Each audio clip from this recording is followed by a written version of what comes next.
Dear student, welcome in my YouTube channel English Literature Guruji DR Saran. Dear student, आज हम ये active passive की 4th class है। आज इस क्लास में हम फ्यूचर टेंस से रिलेटेड और मॉडल से रिलेटेड एक्टिव पैसिव के बारे में जानकारी लेंगे। इस वीडियो को आप अंत तक जरूर देखें, इसे लाइक और सब्सक्राइब आप जरूर करें और बेल आइकन का बटन जरूर दबाएं ताकि सारे नोटिफिकेशन आपके पास तुरंत पहुंच सके। एक्टिव पैसिव ये कम्पिटिटिव एग्जाम्स के लिए बहुत ही इंपॉर्टेंट टॉपिक है और इसके पिछले 3-4 वीडियो मैंने पहले अपलोड कर चुका हूं। अब हम फ्यूचर टेंस से रिलेटेड और मॉडल से रिलेटेड एक्टिव पैसिव इसमें बनाना सीखेंगे। तो आइए अब हम इसकी शुरुआत करते हैं। डियर स्टूडेंट, आज हम फ्यूचर सिंपल में एक्टिव टू पैसिव बनाएंगे। तो जैसा कि आपको पता है, फ्यूचर सिंपल टेंस में हम शेल और विल का प्रयोग एक्सिलरी वर्ब के रूप में करते हैं, जो वर्ब की फर्स्ट फॉर्म के साथ आती है। अगर एफर्मेटिव वाक्य में एक्टिव वॉइस के में सब्जेक्ट के साथ शेल विल का यूज, वर्ब की first form object plus other का यूज होता है, तो जब हम इसका पैसिव बनाएंगे तो पैसिव में पहले हम ऑब्जेक्ट लेंगे। जैसा कि यहाँ एक्टिव वॉइस में सब्जेक्ट के अनुसार शेल विल आएगा, तो पैसिव में ऑब्जेक्ट के अनुसार हम शेल विल लगाएंगे। तो आप ये जरूर ध्यान में रखें, शेल व विल एक मॉडल का भी कार्य करती है। अतः पैसिव में हम इसके बाद में बी का यूज करते हैं, फिर वर्ब की थर्ड फॉर्म और फिर बाय लगाते हुए सब्जेक्ट। अदर के बारे में मैंने पहले बता चुका हूं कि अदर का प्रयोग आप बाय के पहले भी कर सकते हैं और बाय के बाद भी कर सकते हैं। अब हम इसे एक एग्जाम्पल से समझना चाहेंगे। जैसे कि मैंने एग्जाम्पल लिखा है, I will buy A novel. तो इसका पैसिव बना है, ऑब्जेक्ट लिया हमने ए नोवल, विल बी, बाय की थर्ड फॉर्म बॉट बाय मी, ये इसका पैसिव बना है। अगर वाक्य नेगेटिव होगा तो पैसिव भी नेगेटिव बनेगा। अगर फ्यूचर सिंपल में नेगेटिव बनाएंगे तो शेल विल के बाद में नोट लगेगा, जो एक्टिव वॉइस में सब्जेक्ट के अनुसार आएगी। लेकिन जब पैसिव बनाएंगे तो पैसिव में ऑब्जेक्ट के अनुसार जो शेल विल का यूज होता है उसके बाद हम नोट लगाएंगे, फिर बी, फिर वर्ब थर्ड, फिर बाय, सब्जेक्ट व अदर का यूज करेंगे। ये जरूर ध्यान में रखें कि एक्टिव एफर्मेटिव, पैसिव भी एफर्मेटिव, एक्टिव नेगेटिव, पैसिव भी नेगेटिव। हम इसका एक एग्जाम्पल लेते हैं यहाँ पे। जैसे कि यह एक्टिव वॉइस का एग्जाम्पल है, she will not believe her brother. तो पैसिव बना, पैसिव में ऑब्जेक्ट लिया हमने हर ब्रदर, विल लिया, विल के बाद में नॉट, बी, बिलीव की थर्ड फॉर्म बिलीव्ड बाय हर। इसी तरह अगर हम इंट्रोगेटिव बनाएंगे तो फ्यूचर सिंपल में एक्टिव वॉइस के वाक्य में शेल व विल का यूज सब्जेक्ट के पहले होगा, फिर वर्ब की फर्स्ट फॉर्म ऑब्जेक्ट और अदर। तो जब हम इसका पैसिव बनाएंगे तो पैसिव में शेल व विल का यूज ऑब्जेक्ट के पहले करेंगे, फिर बी लगाते हुए वर्ब की थर्ड फॉर्म, बाय, सब्जेक्ट व अदर का यूज करेंगे। जैसे कि एग्जाम्पल लिया हमने यहाँ पे, will Raju publish his book on Monday. अब इसमें देखो अदर का भी यूज हुआ है। विल एक्सिलरी वर्ब हो गई, राजू सब्जेक्ट हो गया, पब्लिश वर्ब की first form, his book object हो गया, ऑन मंडे अदर हो गया। अदर का प्रयोग जैसा कि मैंने बताया है, आप बाय के पहले भी कर सकते हैं, बाय के बाद भी कर सकते हैं। वाक्य इंट्रोगेटिव है तो पैसिव भी इंट्रोगेटिव बनेगा। यहाँ पर राजू सब्जेक्ट है इसलिए विल आया, यहाँ ऑब्जेक्ट से पहले विल आएगा तो will his book be, publish की थर्ड फॉर्म पब्लिश्ड। अब ये ऑन मंडे अदर है, आप इसे बाय के पहले भी लिख सकते हैं, ऑन मंडे बाय राजू, या यूं भी लिख सकते हैं, by Raju on Monday. Interrogative negative में अगर फ्यूचर सिंपल का इंट्रोगेटिव नेगेटिव होगा एक्टिव में तो सब्जेक्ट से पहले शेल विल होगा, बाद में नॉट, वर्ब की first form object plus other का यूज होगा। लेकिन जब इसका पैसिव बनाएंगे तो पैसिव में यहाँ सब्जेक्ट से पहले शेल विल आया, यहाँ ऑब्जेक्ट से पहले शेल विल, इधर सब्जेक्ट के बाद में नोट लगेगा एक्टिव में, इधर पैसिव में ऑब्जेक्ट के बाद नोट लगेगा, फिर be, verb third, by, subject व अदर का यूज। जैसा कि एग्जाम्पल लिया, will he not abuse workers. अब ये वाक्य इंट्रोगेटिव भी है नेगेटिव भी है, तो यहाँ ऑब्जेक्ट है वर्कर्स, तो वर्कर्स से पहले हमने विल लगाया, विल वर्कर्स, बाद में नोट, क्योंकि वाक्य इंट्रोगेटिव नेगेटिव है एक्टिव का, तो पैसिव भी इंट्रोगेटिव नेगेटिव बनेगा, इसीलिए नोट का प्रयोग ऑब्जेक्ट के बाद में। फिर बी, वर्ब की थर्ड फॉर्म, एब्यूज की थर्ड फॉर्म एब्यूज्ड बाय हिम। तो डियर स्टूडेंट, ये कि फ्यूचर सिंपल में शेल व विल का यूज एफर्मेटिव वाक्यों में होगा सब्जेक्ट के अनुसार, पैसिव में शेल व विल का यूज ऑब्जेक्ट के अनुसार होगा। अगर नेगेटिव वाक्यों में शेल विल के बाद नोट आता है तो पैसिव में भी हम ऑब्जेक्ट के अनुसार जो शेल विल आएगा उसके बाद नोट लगाएंगे। और इंट्रोगेटिव वाक्यों में एक्टिव वॉइस के में शेल व विल का यूज सब्जेक्ट के पहले होगा, लेकिन पैसिव में शेल व विल का यूज ऑब्जेक्ट के पहले होगा। तो ये जरूर ध्यान में रखें कि शेल व विल एक मॉडल भी है और एक एक्साइलरी वर्ब भी है, तो आप इसमें कंफ्यूज ना होए और इन्हें सब्जेक्ट व ऑब्जेक्ट के अनुसार बदलते हुए फ्यूचर सिंपल में एक्टिव टू पैसिव बनाए। लेकिन ये जरूर ध्यान में रखें कि यह एक मॉडल है, इसीलिए हम इसमें बी का यूज करते हैं।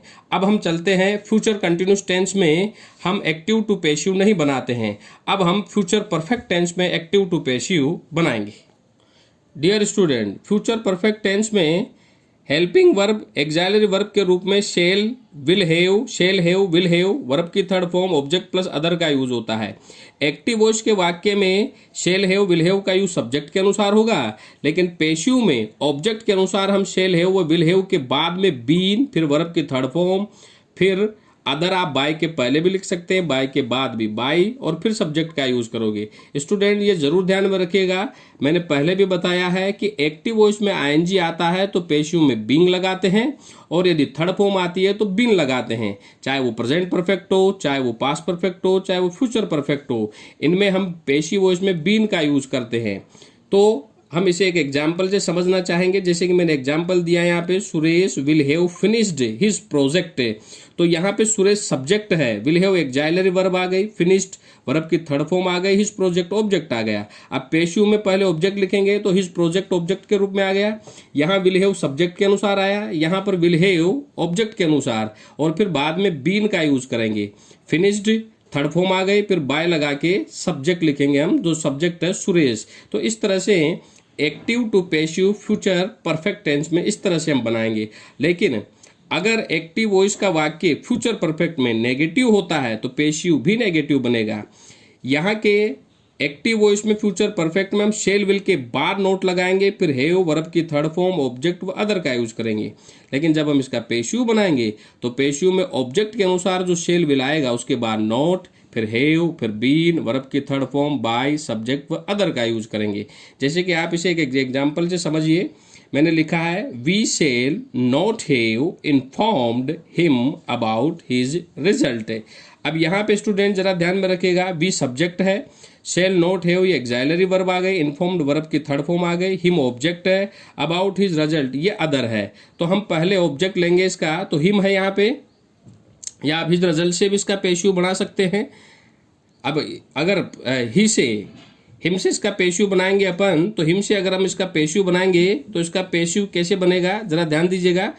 तो हिम चेंज हुआ ही में, तो ही विल नेगेटिव है तो हम भी नोट लगाएंगे, he will not have been, inform की थर्ड फॉर्म यहां पर होगी इन्फॉर्म्ड, अदर है अबाउट हिज रिजल्ट, आप इसे बाय के पहले भी लिख सकते हैं, अबाउट हिज रिजल्ट, और फिर बाय लगा के वी को हम अस में लिखेंगे। इस तरह से इसका पैसिव बनाया जाएगा। अगर वाक्य एक्टिव वॉइस का इंट्रोगेटिव होगा फ्यूचर परफेक्ट में, तो हम सब्जेक्ट से पहले जरा ध्यान दीजिएगा, सब्जेक्ट से पहले हम शेल व विल का यूज करेंगे, और बाद में हैव, फिर वर्ब की थर्ड फॉर्म ऑब्जेक्ट व अदर का यूज करेंगे।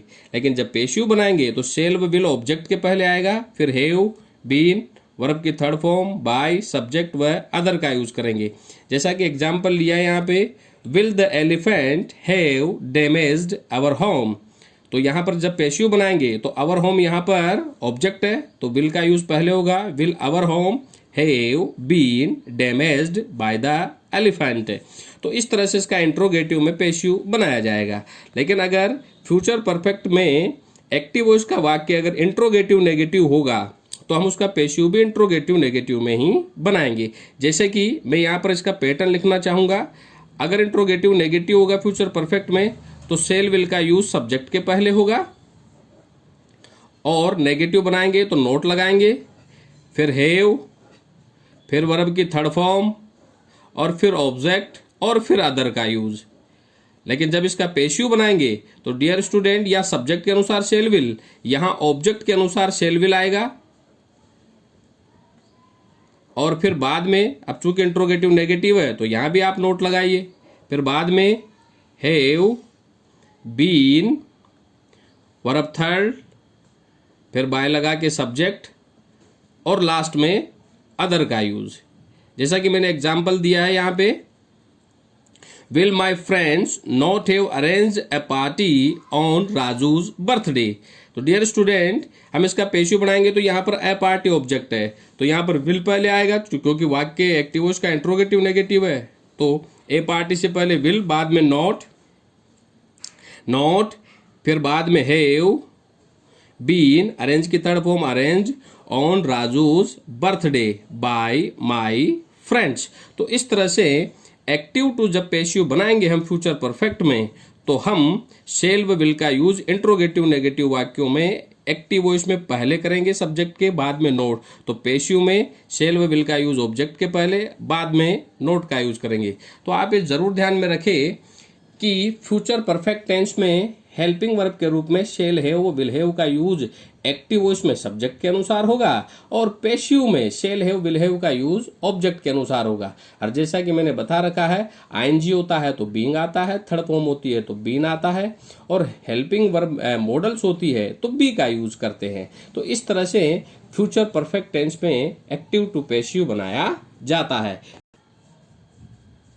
डियर स्टूडेंट, जैसा कि आज मैंने आपको फ्यूचर टेंस में एक्टिव टू पेशिव बनाना बताया है, याद रखें फ्यूचर सिंपल और फ्यूचर परफेक्ट में ही एक्टिव टू पेशिव बनेगा। फ्यूचर कॉन्टिन्यूअस और फ्यूचर परफेक्ट कॉन्टिन्यूअस में हम एक्टिव टू पेशिव नहीं बनाते हैं। जैसे मैंने बताया है उसी तरह से आप अन्य एग्जाम्पल लेते हुए इनका प्रैक्टिस और अभ्यास कीजिए। अगर कोई दिक्कत होती है तो कमेंट बॉक्स में लिख करके मुझे जरूर बताएं। Thank you very much.